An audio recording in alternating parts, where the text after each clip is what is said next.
अरे जी, वो विराट कोहली और अनुष्का आए थे।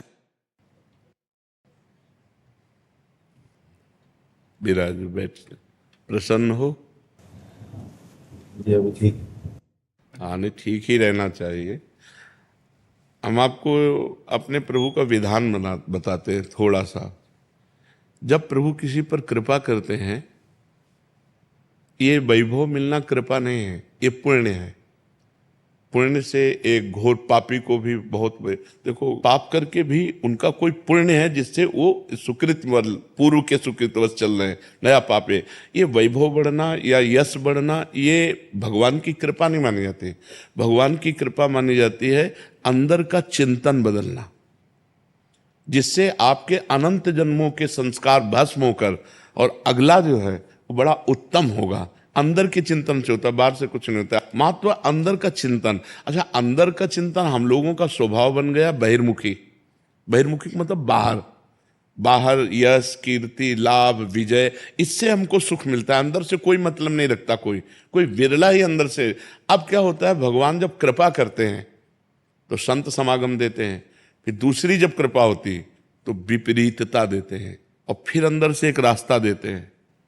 ये मेरा रास्ता है, ये परम शांति का रास्ता है, ये शांति का रास्ता नहीं। भगवान वो रास्ता देते हैं और जीव को अपने पास बुला लेते हैं। बिना प्रतिकूलता के संसार का राग नष्ट नहीं होता। किसी को भी वैराग्य होता है तो संसार की प्रतिकूलता देखकर वैराग्य होता है। सब कुछ हमारे अनुकूल है तो हम आनंदित होकर उसका भोग करते हैं। जब हमारे ऊपर प्रतिकूलता आती है तब ठेस पहुंचती है कि इतना झूठा संसार, तो अंदर से भगवान रास्ता देते हैं। ये सही है।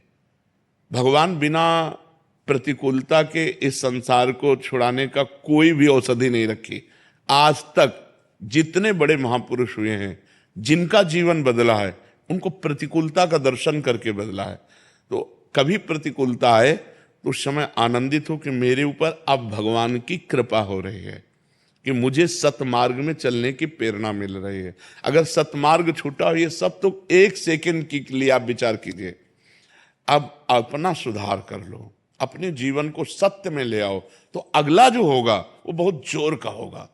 चाहे जन्म हो तो श्रीवान कुलवान धनवान वैभव संपन्न ऐसे, और भक्ति की अनुकूलता, भक्ति की अनुकूलता।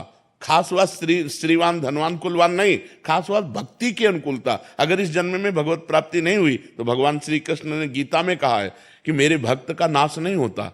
मैं कुलवान धनवान श्रीवानों के कुल में जन्म देता हूं और फिर पुनः भक्ति का माहौल देता हूं, और पूर्व का जो भजन छूटा हुआ हो वहीं से उसको। अब बिल्कुल ऐसे ही रहो जैसे रह रहे हो, बिल्कुल संसारिक बन करके रहो, लेकिन अंदर का चिंतन आपका बदल जाए।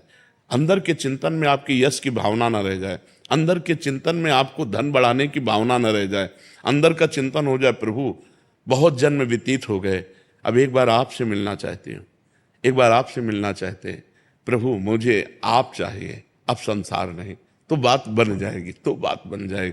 तो इसलिए आनंद पूर्वक भगवान का नाम जप करो, बिल्कुल चिंता मत करो।